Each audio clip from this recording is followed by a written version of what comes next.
নমস্কাৰ, মই ৰঞ্জন চৌধুৰী। নৰেন্দ্ৰ মোদী ডাঙৰীয়া ভাৰতীয় হয়নে নহয় সেইটো এই মুহূৰ্তত লাখ টকীয়া প্ৰশ্ন, লাখ নহয় কোটি টকীয়া প্ৰশ্ন আচলতে। কথাটো খুব চিম্পুল হয়, কাৰণ মোৰ হিচাপত তেওঁ ভাৰতীয় নাগৰিকে নহয়।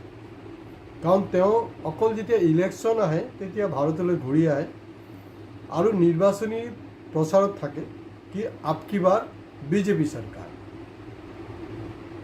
আৰু নহ'লে কি হ'ব, আৰু ইলেকশ্যন কেম্পেইন কৰে আপকি বাৰ ট্ৰাম্প চৰকাৰ। আপোনালোকে নিশ্চয় শুনিছে তেওঁ আমেৰিকাত গৈও নিৰ্বাচনী প্ৰচাৰ কৰে, ইণ্ডিয়াত আহিও নিৰ্বাচনী প্ৰচাৰ কৰে। আৰু দেখা গৈছে যে দেশ স্বাধীন হোৱাৰ পিছত তেওঁ চাগে প্ৰথম প্ৰধানমন্ত্ৰী, যিজন প্ৰধানমন্ত্ৰী দেশত কম থাকে বিদেশতে বেছি থাকে। তো গতিকে বহুতে কৈ আছে যে তেওঁ আচলতে ভাৰতীয়ই নহয়, তেওঁ ভাৰতৰ আলহী। মাজে সময়ত তেওঁ ফুৰিবলৈ আহে, যেনেকৈ ছিজনেল বাৰ্ডছবিলাক আছে নহয়, আমাৰ অভয়াৰণ্যত আহে, ব্ৰহ্মপুত্ৰত আহে, তেনেকুৱা ছিজনেল প্ৰডাক্ট। তেওঁ কৈ থাকে যে ৰাহুল গান্ধীক ছিজনেল পলিটিচিয়ান বুলি, ছিজন একচুৱেলি তেওঁ ছিজনেল হয়। আৰু মিলাই চাব, কমেণ্ট বক্সত প্লিজ কমেণ্টছ কৰক যে দেশ স্বাধীন হোৱাৰ পিছৰ পৰা আজিকোপতি কোনো প্ৰাইম মিনিষ্টাৰ ইমান বেছি বিদেশত আছিলে নাই। এইটো হ'ল এই মুহূৰ্তৰ ডাঙৰ প্ৰশ্ন। তেওঁ ভাৰতীয় হয়নে নহয় মই নাজানো, কিন্তু মই দাবী কৰিছোঁ তেওঁ ভাৰতীয় নহয়। কিন্তু মই ভাৰতীয়, মই ডাঠি ক'ব পাৰোঁ। তাৰ মূল কাৰণটো হ'ল মোৰ কোনো পাছপৰ্ট নাই। মই স্বাভিমানী অসমীয়া, মই খিলঞ্জীয়া অসমীয়া, মই ভূমিপুত্ৰ অসমীয়া। মই অসমীয়াগিৰি নকৰোঁ, এই চব ফটুৱামি মই নকৰোঁ। অসমীয়াগিৰি কাৰণে এইটো হ'ল আজি যোনটো ভিডিঅ' হ'ব, এইটো হ'বলগীয়া প্ৰকৃত অসমীয়াগিৰি, প্ৰকৃত ভাৰতীয়গিৰি, প্ৰকৃত ৰাষ্ট্ৰীয়তাবাদ। এইটো ৰাষ্ট্ৰীয়তাবাদীবিলাকক আপোনালোকে শুনি লওক, কিন্তু তেওঁতো বাহিৰত থাকে। এতিয়া কথাটো হ'ল বিপাঙত পৰিছে কোনে জানেনে? এই যে পৱন খেৰক পেলুংগা উচকে পাতাল চে নিকালুংগা ফালনা বহুত কিবা কিবি বকিছিলে নে নাই, মনত আছেনে নাই? এতিয়া ফচিব, কাৰণ তেওঁ কৈছিলে যে আমাৰ ৰিণিকী ভূঞা ডাঙৰীয়ানী তেওঁ আমাৰ হেৰি নহয়, তেওঁৰ মানে কিবা ডুবাইৰ পাছপৰ্ট আছে কিবা কিবি। তেওঁলোকে উল্টা ক্লেইম কৰিলে যে না তেওঁ এইটো AI যোগেদি কৰিছে। এইটো ভালেই হৈছেতো, ঠিকে আছে। কমচে কম ৰিণিকী এটলিষ্ট ডুবাইৰতো নাগৰিক। তো আজি পৱন খেৰ ক'ত নাগৰিক সেইটো ডাঙৰ প্ৰশ্ন, কাৰণ পৱন খেৰৰ পাছপৰ্ট আছে, মোৰ পাছপৰ্ট নাই। কাৰণ মই আজি ক'বতো বিদেশলৈ যোৱা নাই, হয় গৈছোঁ বিদেশলৈ। এইটো হ'ল কি ভূটানক চাগে বিদেশ বুলি কোৱা হয় ন, যদি মোৰ ভুল নহয়। মই যিমানটো জানো দেই, মইতো ইমান বস্তু নাজানো। ভূটানত এটা সময়ত মই নামনি অসমৰ পৰা ভূটান যাবলৈ খুব ইজি, স্কুটাৰ বাজাজ ছুপাৰ 150ত মই তাত কিন্তু গৈছিলোঁ। মোৰ মনত আছে, মোৰ বন্ধুৰ লগত তাত গৈছিলোঁ, তাত ফুৰি চুৰি আকৌ ঘূৰি আহিলোঁ, তাত খোৱা বোৱা কৰিলোঁ, ঘূৰি আহিলোঁ, চেছ। মই ইয়াৰ আগতো কৈছোঁ যে আপোনালোকে ধৰ্মগ্ৰন্থ বাইবেল হওক, কোৰাণ হওক, গীতা হওক, যি হওক, এইটো ঘৰত থওক, মোৰ তাত ক'ব লগা একো নাই। কিন্তু ভাৰতবৰ্ষৰ যিটো কনষ্টিটিউশ্যনৰ কিন্তু এটা কপি তাত থ'ব। যেনেকৈ আমাৰ সময়ত যোনটো প্ৰেক্টিছ আছিলে, প্ৰতিজন ষ্টুডেণ্টছৰ ঘৰত আপোনাৰ ডিকশ্যনাৰীটো ৰাখে। আজিকালি শুনিছোঁ নেকি ডিকশ্যনাৰী নাৰাখে, তেওঁলোকে ডাইৰেক্ট মোবাইলৰ যোগেদি মিনিংবিলাক ওলাই থাকে। মই ভাবোঁ যে ষ্টিল এটা ডিকশ্যনাৰী হাৰ্ড কপি ৰখাৰ দৰকাৰ।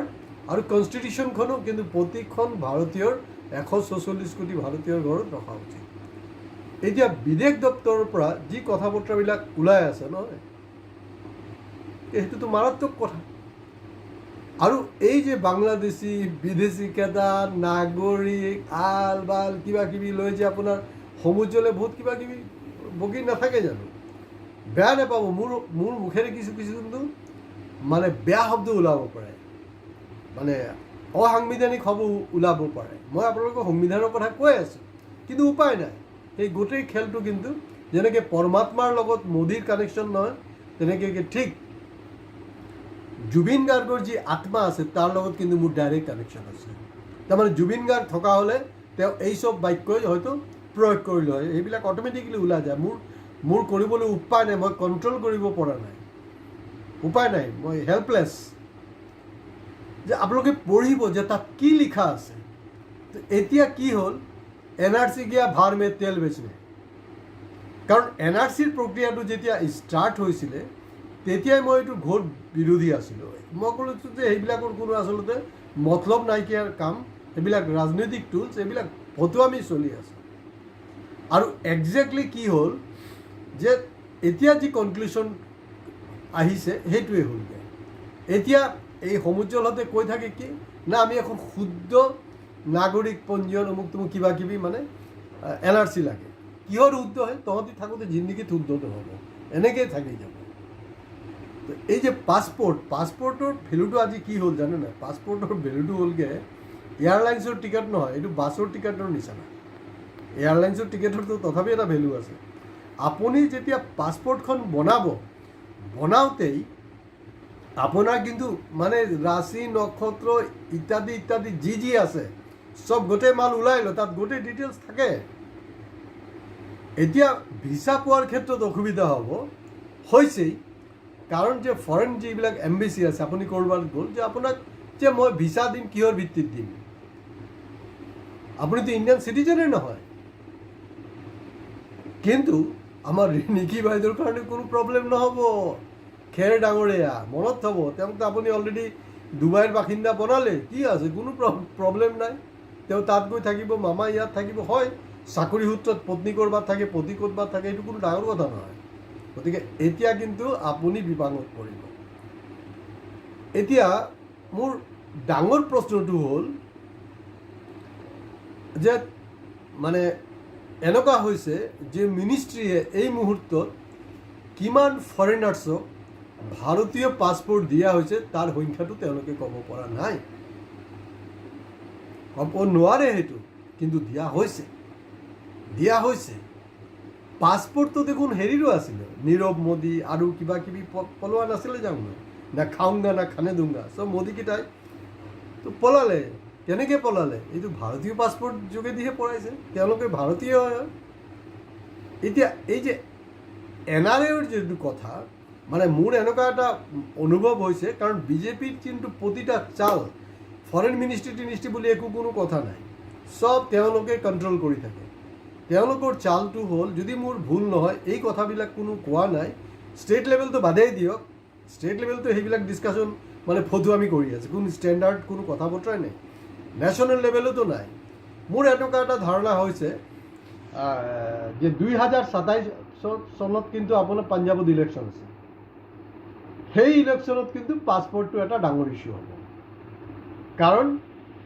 কেনেডাই হওক বা বিভিন্ন দেশত কিন্তু পাঞ্জাৱীবিলাক বাহিৰত থাকে কাৰণ তাততো আৰু বাংলাদেশী নেৰেটিভ চলাব নোৱাৰিব তাৰ SIRৰ হিচাপ কৰিব নোৱাৰিব তেনেকৈ সেইটো কিবা এটা তেওঁলোকে এটা ব্ৰহ্মাস্ত্ৰ কিন্তু তৈৰি কৰিছে বহুতে বস্তুটো ধৰিব পৰা নাই জাষ্ট মই কৈ থলোঁ আমি অপেক্ষা কৰিব লাগিব 2027 ইলেকশ্যনত এই টুলছটো তেওঁলোকে কেনেকৈ কাৰণ প্ৰতিটা ষ্ট্ৰ'কত তেওঁলোকৰ কিন্তু লং টাৰ্ম এটা কিবা ষ্ট্ৰেটেজি লৈহে কৰে এইটো কথাটো সেইটোৱে তো এতিয়া 4জন ব্যক্তিৰ ডাঙৰ প্ৰশ্নটো হ'ল যে 4জন ব্যক্তিৰ পাছপৰ্ট আছে বিশেষকৈ মোদীৰ আছে অমিত শ্বাহৰ আছে আদানীৰ আছে আম্বানীৰ আছে এই 4জন ভাৰতীয় হয় নে নহয় এতিয়া মই যে কৈ আছিলোঁ যে কিমান মানে ফৰেনাৰ্ছ ইণ্ডিয়ান মানে হেৰি পালে পাছপৰ্ট পালে এতিয়া প্ৰশ্নটো হৈছে যদি মোৰ ভুল নহয় খান আব্দুল গফৰ খান যাক সীমান্ত গান্ধী বুলি কোৱা হৈছিলে মহান নেতা তেখেত আৰু নেলছন মাণ্ডেলাক তেওঁলোক কিন্তু ফৰেনাৰ্ছ হয় তো এই ফৰেনাৰ দুজনক কি যুক্তিত কি কাৰণত ভাৰত ৰত্ন দিয়া হৈছে গতিকে এই উপাধিটো উভতাই ল'ব লাগে মোদী চৰকাৰে এই বস্তুটো উভতাই ল'ব লাগে তো গতিকে গোটেই কামটো তেওঁলোকৰ এটা টাইম পাছৰ ৰাজনীতি আৰু যেতিয়া আপোনালোকে মনত থ'ব যেতিয়া শাসনৰ ভাৰ ৰজাৰ হাতত নাথাকি বান্দৰৰ হাতত তৰোৱালটো আহিব নহয় সি যাকে তাকে কোবাব আৰু যোৱা 12টা বছৰ কিন্তু এই হৈ আছে তেতিয়াহ'লে কিহৰ NRC মই NRCৰ ফাৰ্ষ্ট ৰাউণ্ডত কৰা নাই যেতিয়া মোৰ শ্বশুৰ পৰা মোক প্ৰেছাৰ দিলে যে মোৰ ছোৱালীৰ কি হ'ব মোৰ নাতিৰ কি হ'ব মই বুঢ়াৰ প্ৰেছাৰ মানে মৰে এনেকুৱা এটা অৱস্থা, মই প্ৰেছাৰত পৰি গৈ সেইটো কৰিলোঁ কেতিয়া জানেনে? যেতিয়া মই জানো যে সেইটো আকৌ এটা এক্সটেনশ্যন ডেট দিব, তেতিয়া এক্সটেনশ্যন দিলে এক্সটেনশ্যনৰো লাষ্ট ডেটত গৈ মই কৰিলোঁ। মই কেলৈ চিনাকি দিব লাগিব যে মই কোন হয়? তো গতিকে কোন ভাৰতীয় হয় নহয় সেইটো ক্লিয়াৰ কৰাৰ আগত এই যে 4জন গুজৰাটী আছে নহয়, তেওঁলোকে ইষ্টাব্লিছ কৰক যে তেওঁলোক সঁচাকৈ ভাৰতীয় নাগৰিক হয় নে নহয়।